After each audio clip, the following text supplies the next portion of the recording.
ভাঙড়ে তৃণমূল নেতা রাজ্জাক খানের খুন নিয়ে গোটা রাজ্য রাজনীতি উত্তাল। প্রশ্ন উঠছে, এই খুনের পিছনে আসল রহস্য কি? এই খুন কারা করেছে? এই খুনের ফলে লাভবান কারা? এর পিছনে দায়ী কে? কেনই বা রাজ্জাক খানকে খুন করা হয়েছে? এর পিছনে গোপন ষড়যন্ত্র কি? তার সমস্ত কিছু তথ্য খুঁজে বার করার জন্য আমি নিজে গ্রাউন্ড রিপোর্টে গেছিলাম। তবে সঠিক তদন্ত করে পুলিশ তার কিনারা বার করবে। তবে প্রাথমিক আমাদের রিপোর্টে যে তথ্য ধরা পড়েছে সেই তথ্য আপনাদের কাছে পরিবেশন করব। ভিডিওটি আপনাদেরকে শেষ পর্যন্ত দেখতে হবে এবং তাহলেই বুঝবেন আসলে এই রাজ্জাক খানের খুনের পিছনে আসল রহস্যটা কি। তো চলুন শুরু করা যাক।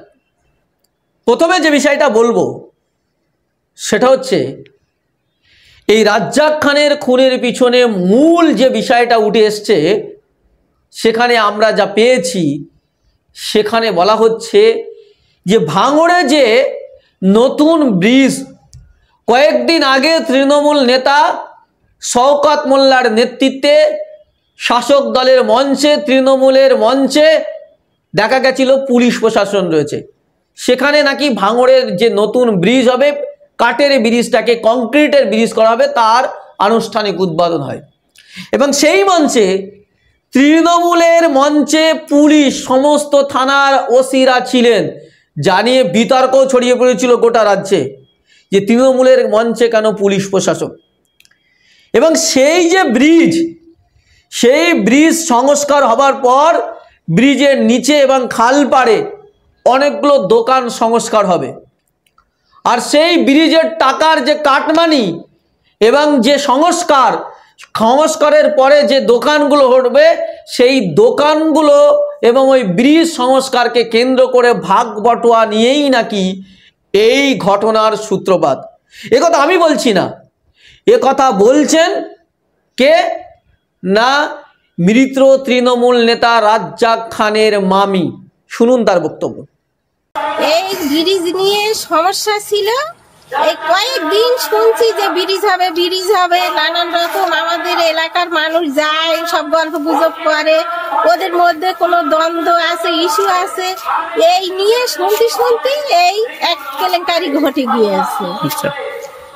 টাকা ভাগাভাগি নিয়ে এটা হয়েছে, ওদের ভিতরে এটা হলো, ওদের মানে ওরা পার্টির ভিতরে। আচ্ছা, মানে তৃণমূল এই সমস্যা। হ্যাঁ, তৃণমূলের সমস্যা। আচ্ছা আচ্ছা, রাজ্জাক আপনার কে হয়? রাজ্জাক আমার ভাগনা হয়। এখানে ওরা অভিযোগ করছে যে আইএসএফ এর লোকজন নাকি মেরেছে ওকে। না, এটা ব্রিজের সমস্যা নিয়ে ওদের ভিতরে গোষ্ঠীদ্বন্দ্ব। আপনারা শুনলেন যে মৃত তৃণমূল নেতা রাজ্জাক খানের মামি বলছে ব্রিজ নিয়ে কয়েকদিন ধরে গন্ডগোল চলছিল এবং সেই গন্ডগোলের জেরেই কিন্তু এই ঘটনা ঘটছে বলে তারা জানাচ্ছেন। অথচ আমরা দেখলাম কি গতকাল রাতেই সেখানে মৃত রাজ্জাকের ওয়াইফ অভিযোগ করছেন যে গতকাল শওকত মোল্লার সঙ্গে তিনি ছিলেন এবং তিনি বললেন যে দাদা বেরোলে তারপর রাজ্জাক খান বাড়িতে আসবে। এবং শওকত মোল্লা সেখানে থানায় ছিলেন, একসঙ্গে থানা থেকে বেরিয়ে গেল, তারপর রাজ্জাক খান এলো, আর তার মাঝেই বাড়িতে ঢোকার আগে, আর বাড়িতে তার ওয়াইফ বলছে বাড়িতে ঢুকতে দিল না, তাকে খুন করে দিল রাস্তায়। তার ওয়াইফের কি বক্তব্য শোনাবো আপনাদের। উনি বললো, হ্যাঁ মা, আমি ম্যাগি আর ডিম নিয়ে এক্ষুনি যাচ্ছি, এবারে আছি থানায়, দাদা আছে শওকত মোল্লা, দাদা আছে, দাদা বেরিয়ে গেলে আমি চলে যাব। 9:30 দাদাও বেরিয়ে গেছে আর উনিও বাড়ি ফিরছিল। উনি বাড়ি ফেরার পরে বাড়ি আর ফিরতে দেয়নি, ওখানেই দুষ্কৃতীরা ওখানে বসেছিল, ওখানে বসে থেকে নৃশংসভাবে আমার স্বামীকে যেভাবে হত্যা করেছে, খুন করেছে, আমি এই খুনের শাস্তি চাই, আমি মৃত্যুর বদলে মৃত্যু চাই, আমি ফাঁসি চাই। আমার স্বামীর রক্তের বদলে আমি রক্ত চাই। আমি সিডি অফিসারের কাছে এটাই আমার আবেদন, সঠিকভাবে তদন্ত করুক এবং আমি আমার স্বামীর সঠিক হত্যাকারীকে খুঁজে বার করুক। আমার দুটো বাচ্চা ছোট, আমার সংসার চালানোর মতো কিছু নেই, আমি অসুস্থ, আমার বাচ্চাদের কে দেখবে, আমার বাচ্চাদের লেখাপড়ার খরচ কি করে হবে, আমার বাচ্চাদের কে দেখবে, আমার বাচ্চাদের কিভাবে খাওয়া হবে, সেভাবে দাদা আছে। শুনলেন রাজ্জাক খানের ওয়াইফের বক্তব্য। এবার শওকত মোল্লা বলছেন এই ঘটনা নাকি পুরোটাই চক্রান্ত করেছে আইএসএফের বিধায়ক নওশাদ সিদ্দিকী। নওশাদ সিদ্দিকীর চক্রান্তে এই খুন হয়েছে। নওশাদ সিদ্দিকীর গ্রেপ্তারের দাবি করেছেন ক্যানিং পূর্বের বিধায়ক ও ভাঙড়ের তৃণমূল কংগ্রেসের অবজারভার শওকত মোল্লা। শওকত মোল্লার বক্তব্য আপনাদের শোনাবো। বিরোধীরা ওকে গুলি করে এবং কোপায়, নৃশংসভাবে খুন, একটা পশুভিত্তিক মনোভাব নিয়ে এই ধরনের একটা নক্কারজনক ঘটিয়েছে। আমরা তীব্র নিন্দা করছি। রাজ্জাকদার সঙ্গে আর কি কেউ ছিল না? রাজ্জাক তাও তো বলতে পারছি না এখনো, পুলিশি তদন্ত চলছে, দেখা যাক। দাদা ঢিলছোড়া দূরত্বে বিজয়গঞ্জ বাজার, তার সামনেই বাড়ি, আর এই রাস্তায় যাবার পথে মানে কতটা আতঙ্কে ভাঙড়ের মানুষ দাদা।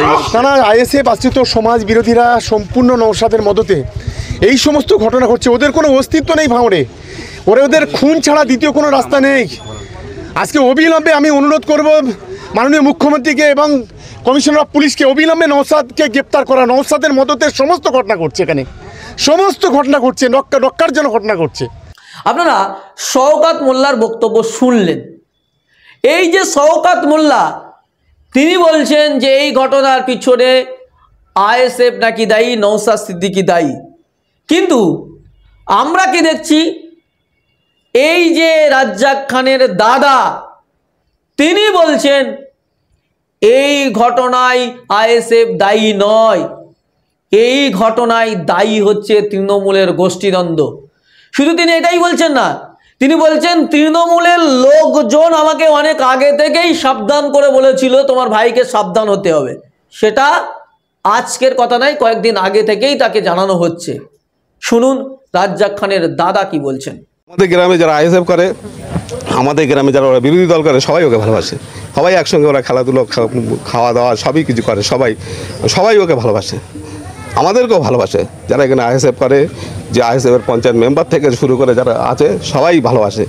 কিন্তু আমার ধারণা এই আইএসএফের এটা কাজ না, ওটা গোষ্ঠীকন্দলের কাজ। ওরা তৃণমূলের লোকেরাই ওরা খুন করেছে, এটা আমার মত। এমএলএ সাহেব ওকে যথেষ্ট শ্রদ্ধা করে, ভালোবাসে, ওকে উপরে নিয়ে যাচ্ছে। তার আমার ধারণা এটাই। আমি ওকে বারবার বুঝিয়েছি যে দেখ, তুই বড় বড় নেতা থাকতে তুই নেতা না, কর্মী, আর তোর এত এইরকম জায়গায় তুই চলে যাচ্ছিস। তোর নিজের দলের লোক আমাকে বলেছে তোর শত্রুতা বেড়ে যাচ্ছে, নিজের দলের তোর শত্রুতা আছে। আমি ওকে বারবার বুঝিয়েছি, কিন্তু ও মানতে চায়নি যে এরকম ধরনের, ও সাদা সরল মনের লোক। ও কোনো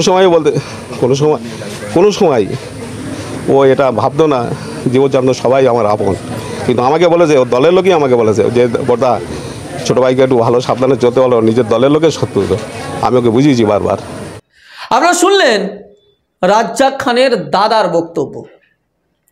এবার এখানেই শেষ নয়, আপনাদেরকে জানাবো রাজ্জাকের মামাতো ভাবি, তিনি জানাচ্ছেন, মামাতো বৌদি মানে মামার ছেলের বউ, তিনি জানাচ্ছেন যে এই যে ঘটনা, এই ঘটনায় আসলে তৃণমূলের নিজেদের মধ্যে ভাগাভাগি, ব্রিজের টাকা ভাগাভাগি নিয়েই সমস্যা হয়েছিল, তাদের ঝামেলা হয়েছিল, তাদের চলছিল কয়েকদিন ধরে, আর তার মধ্যেই ঘটনা। রাজ্জাকের মামাতো ভাইয়ের ওয়াইফ তিনি কি বলছেন, তার কি বক্তব্য শোনাবো আপনাদের।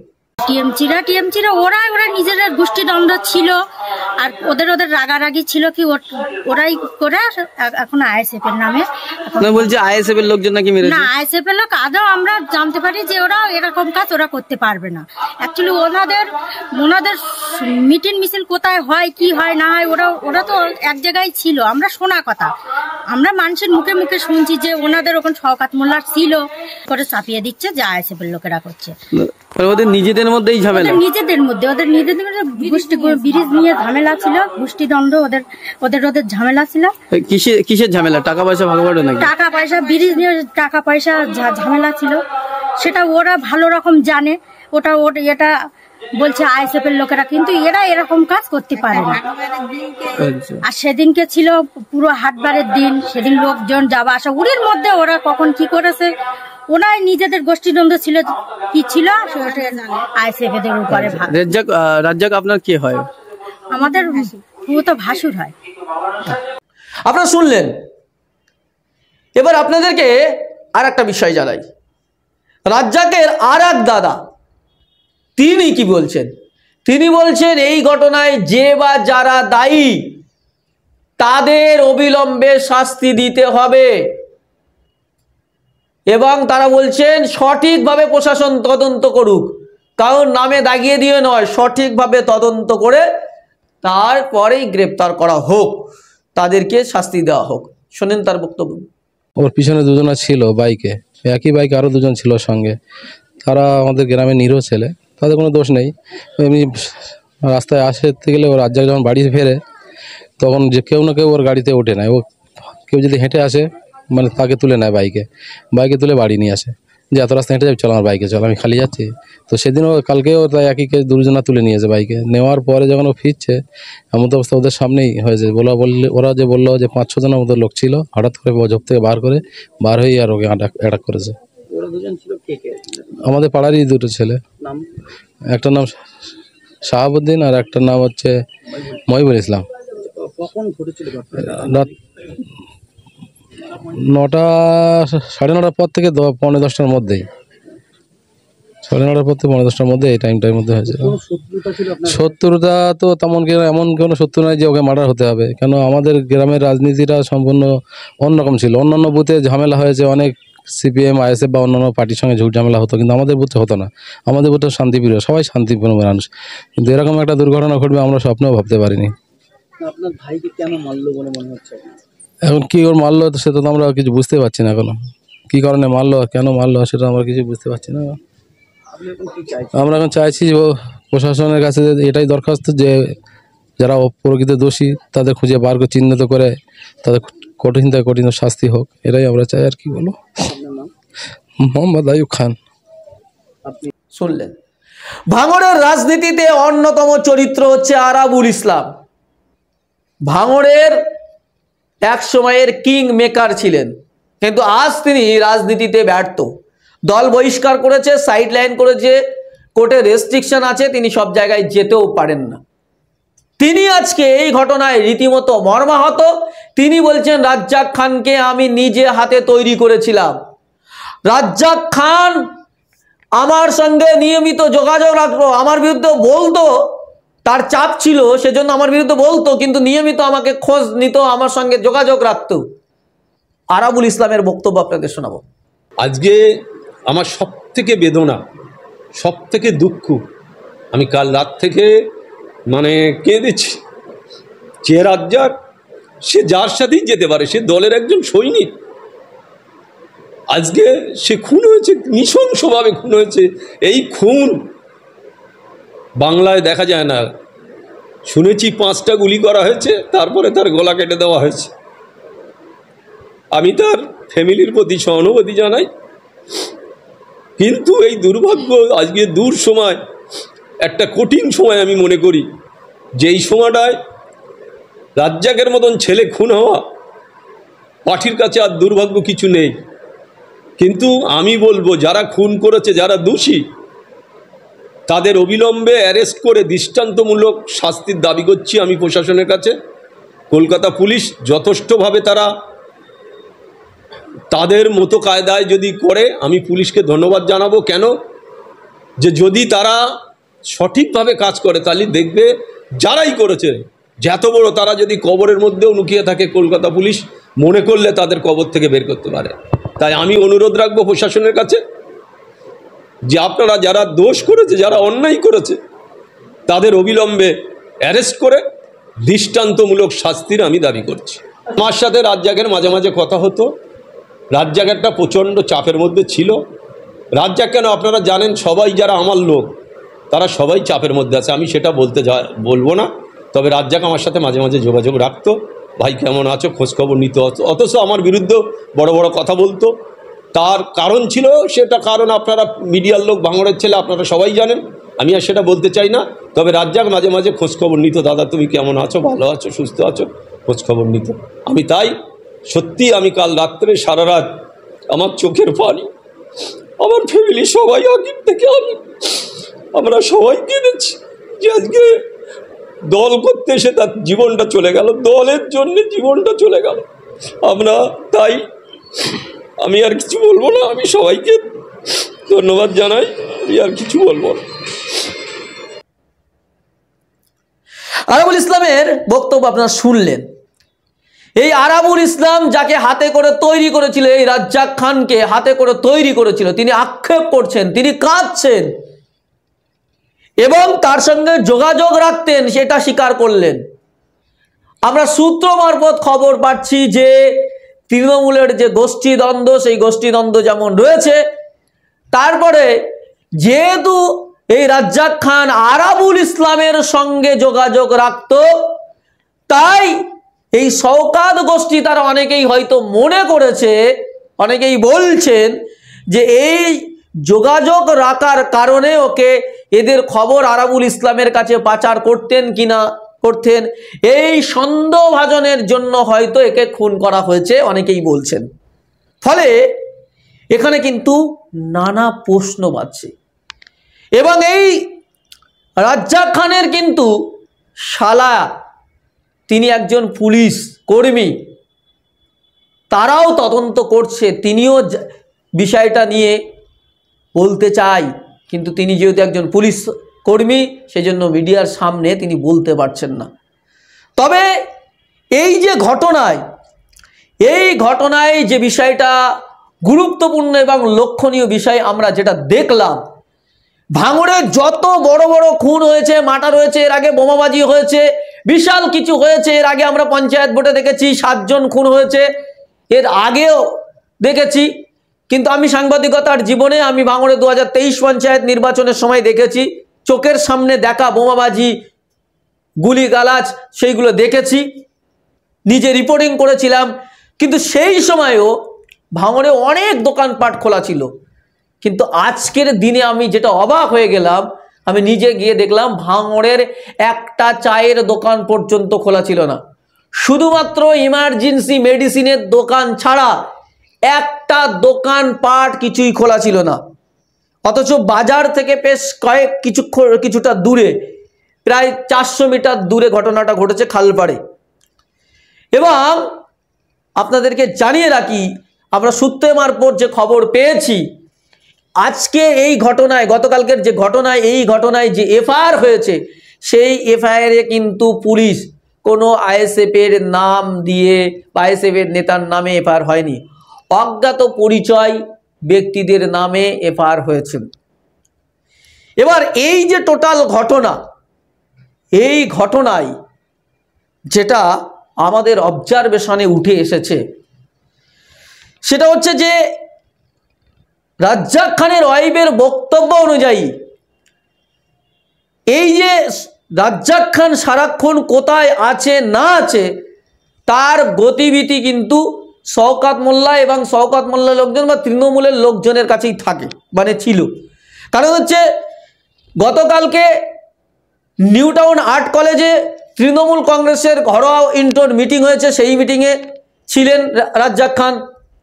তারপর ভাঙড় বিজয়গঞ্জ বাজারে সেখানে মিটিংয়ে সেখানেও ছিলেন এবং সেখান থেকে থানায় ছিলেন, সেই থানায় শওকত মোল্লার সঙ্গে ছিলেন। তার ওয়াইফের বক্তব্য অনুযায়ী যে দাদা থানায় আছে, থানায় দাদা বেরিয়ে গেলে আমরাও বেরিয়ে যাব, এই তার ওয়াইফ বক্তব্য দিয়েছে। ফলে এই যে প্রতিটা মুহূর্তে সে কোথায় আছে না আছে সেটা কিন্তু শওকত মোল্লার সঙ্গে যারা ছিল বা শওকত মোল্লা এবং শওকত মোল্লার সঙ্গে যারা ছিল তাদের কাছে কিন্তু এটা পরিষ্কার। তাহলে এখানে প্রশ্ন উঠছে, তাহলে কি শওকত মোল্লার সঙ্গে যারা ছিলেন বা ওর আশপাশে যারা ছিলেন তাদের মধ্য থেকে কেউ এইটা আততায়ীদের বা এই যে দুষ্কৃতীদের খবর দিয়েছে, তার গতিবিধি বলে দিচ্ছিলেন? পুলিশ অবশ্য ওই এলাকায় নেটওয়ার্কিং কারা ওই টাইমের মধ্যে কলটল করেছিলেন, নেটওয়ার্ক চেক করে সেখানে টাওয়ার লোকেশন ট্র্যাক করার চেষ্টা করছে, পুলিশ সূত্রে আমরা জানতে পারছি। কিন্তু একটা বিষয় এখানে আরো উঠে আসছে, রাজ্জাকের ওয়াইফের বক্তব্য এবং রাজ্জাকের দাদার বক্তব্য অনুযায়ী তাদের সঙ্গে দুজন ছিলেন, রাজ্জাকের সঙ্গে রাজ্জাকের বাইকের পিছনে দুজন ছিলেন। সেই দুজনের কারো গুলি লাগলো না, কারো নোকের আঁচড় লাগলো না। তারা দুজন এখন কোথায়? তাদেরকে আমরা খোঁজার চেষ্টা করেছি, তাদের সঙ্গে যোগাযোগ করার চেষ্টা করেছি তাদের আশপাশে, কিন্তু তাদের কোনো যোগাযোগ, তাদের কোনো বক্তব্য তাদের কাছে পাশ পাওয়া যায়নি। আমরা যেটা জানতে পেরেছি, পুলিশ নাকি তাদেরকে তদন্ত স্বার্থে তাদেরকে পুলিশ ডেকেছে, তাদেরকে পুলিশ তদন্ত করছে, তাদেরকে ডেকে জিজ্ঞাসাবাদ করছে। তাহলে সেই যে দুজন ছিল রাজ্জাক খানের সঙ্গে, এই দুষ্কৃতীরা তাকে কেন, তাদের দুজনকে কেন ছেড়ে দিল? বা তারা যদি পালিয়ে যায়, তাদের শরীরে কোনো আঁচড় লাগলো না, বা তাদের শরীরে কোনো ক্ষতবিক্ষত চেহারা দেখা গেল না, বা তাদের কি অবস্থা, তাদের বর্ণনা, তাদের বিবৃতি বাইরে এলো না, প্রকাশও হলো না, এখনো পর্যন্ত আমরা জানতে পারিনি।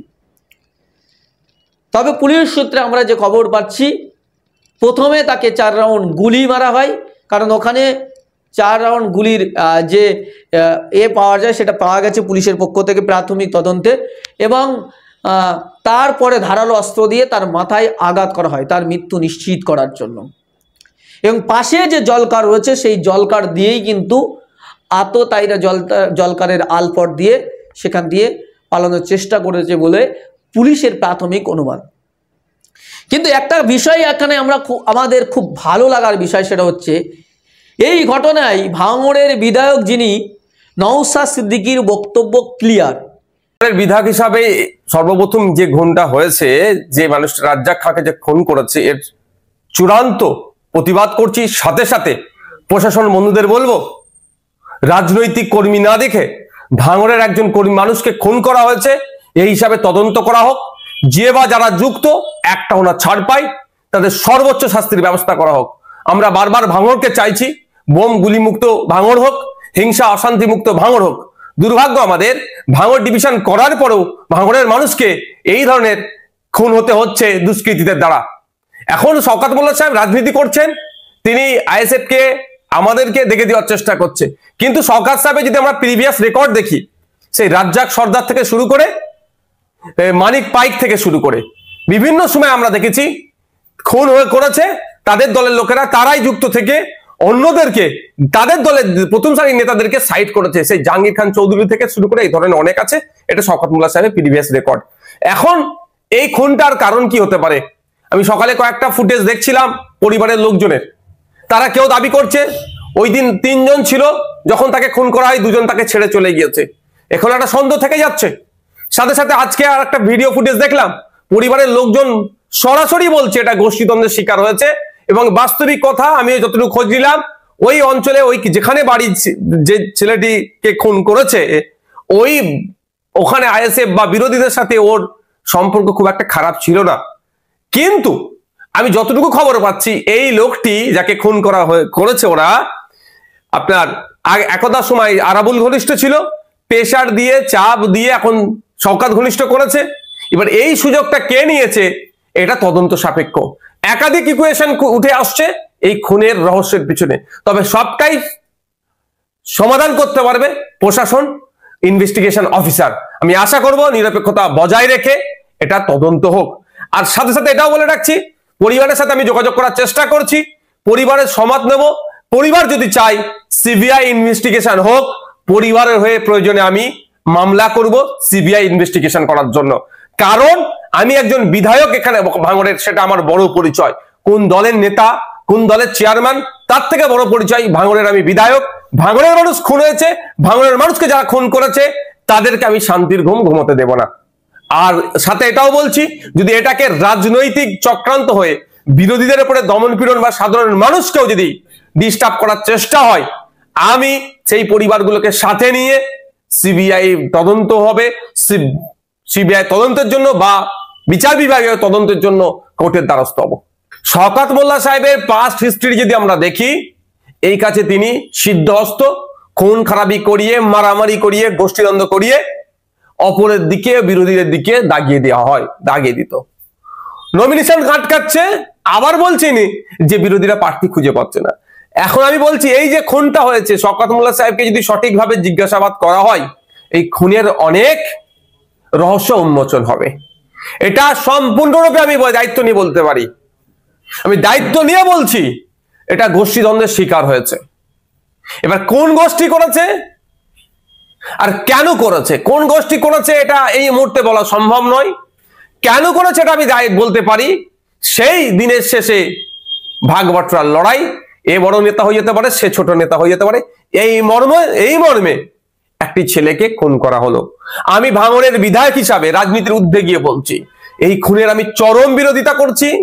এর প্রতিহত হওয়া, এটা প্রতিকার হওয়া দরকার। এই ধরনের কর্মকাণ্ড প্রতিহত করার জন্য মমতা ব্যানার্জি ভাঙড় ডিভিশন দেওয়ার পরেও কেন ভাঙড়ের মানুষকে খুন করতে হবে, তার রাজনৈতিক পরিচয় কি আছে আমার দেখার দরকার নেই। আমি একজন বিধায়ক, জনপ্রতিনিধি, প্রত্যেকটা মানুষের সুরক্ষা যাতে পাই তার দেখার দায়িত্ব আমার। সেই জায়গায় আমি দাঁড়িয়ে বলবো, যত তাড়াতাড়ি সম্ভব ইনভেস্টিগেশন হোক, যে বা যারা খুনের সাথে যুক্ত তাদেরকে সর্বোচ্চ শাস্তির ব্যবস্থা করা হোক। আর পরিবারের সাথে যোগাযোগ করব, পরিবার যদি আমাকে ইনশিওর করে, আশ্বাস দেয়, পরিবারকে সাথে নিয়ে আমি এই মামলাটি যাতে হয় বিচার বিভাগীয় তদন্ত হোক বা সিবিআই তদন্ত হোক, যদি পরিবার চাই আমি তার জন্য মুভ করব কোর্টে। তিনি একটা বিষয় পরিষ্কার করে বলেছেন, যে বা যারা এই ঘটনার সঙ্গে যুক্ত তাদের অবিলম্বে গ্রেপ্তার করা হোক। যদি প্রয়োজনে তার পরিবার সিবিআই দাবি করে, সিবিআই নিয়ে তাদের তদন্ত করে তাদের বিরুদ্ধে ব্যবস্থা নেওয়া হোক। এই যে ক্লিয়ার বক্তব্য। এবং আরাবুল ইসলামও বলেছেন, কে করেছে বা কারা করেছে আমি জানি না, আইএসএফ এর নামে অভিযোগ আসছে, যদি আইএসএফও করে থাকে তাদেরও শাস্তি হোক, সে যে দলেই করে থাকুক না কেন, যে বা যারা করে থাকুক না কেন। আরাবুল ইসলামেরও কিন্তু একই বক্তব্য। অর্থাৎ যারা এই ঘটনার সঙ্গে যুক্ত তাদের এই ঘটনায়, এই খুনের ঘটনায় যারা যুক্ত তাদের শাস্তির দাবি কিন্তু যাচ্ছেন। এবং রাজ্জাক খানের ওয়াইফও তাই বললেন যে আমার স্বামীর জীবন গেছে, রক্ত গেছে, জীবনের ভিতরে জীবন চাই, রক্ত চাই, ফাঁসি চাই। তার পরিবার বলছে সঠিক তদন্ত করে মাথাটা মাথায় রাখবেন, এই শব্দটা ইউজ করেছে তার ওয়াইফ, তার দাদা, যে সঠিক তদন্ত করে উপযুক্ত ব্যবস্থা নেওয়া হোক। এবং এখানে যেটা বিরোধী রাজনৈতিক দলের উপর যেটা চাপিয়ে দেওয়া হচ্ছে, সেখানে তার দাদা, তার পরিবার, তার এলাকার বাড়িরজন সবারই একই বক্তব্য যে এখানে সিপিএম বলুন, আইএসএফ বলুন, ওখানে আইএসএফ এর পঞ্চায়েত মেম্বার যেটা, কিন্তু ওখানে কোনো ঝামেলা নেই, মারামারি নেই, সবাই মিলেমিশে একসঙ্গে খাওয়া দাওয়া ওঠা বসা চলে। ফলে সেই জায়গায় প্রশ্ন উঠছে, তাহলে মারলো কে? কারণ আমরা প্রথমে যে কথাটা বলেছিলাম যে নতুন যে কংক্রিটের ব্রিজ হবে, সেই ব্রিজ হচ্ছে ভাঙড় 2 নম্বর ব্লক এবং 1 নম্বর ব্লকের সংযোগ স্থল। আর ভাঙড় 2 নম্বর ব্লকের যে এরিয়া যেখান থেকে শুরু হচ্ছে সেটা হচ্ছে চালতেবেড়িয়া অঞ্চল। আর সেই চালতেবেড়িয়া অঞ্চলের দায়িত্ব সভাপতি হচ্ছে তৃণমূলের এই রাজ্জাক খান। মানে স্বাভাবিকভাবে সেই ব্রিজের আশপাশে যেটা আমরা দেখি শাসক দলের ক্ষেত্রে, যে ওখানে খালপাড়ে যে অবৈধ নির্মাণ হচ্ছে, সেই নির্মাণ শাসক দলের নেতারা কাউকে দিচ্ছে এবং সেই দখলদারিত্ব দিচ্ছে, তার কাছে 50,000 1 লাখ টাকা নিচ্ছে, এমনকি পুলিশও টাকা নিচ্ছে বলে অভিযোগ।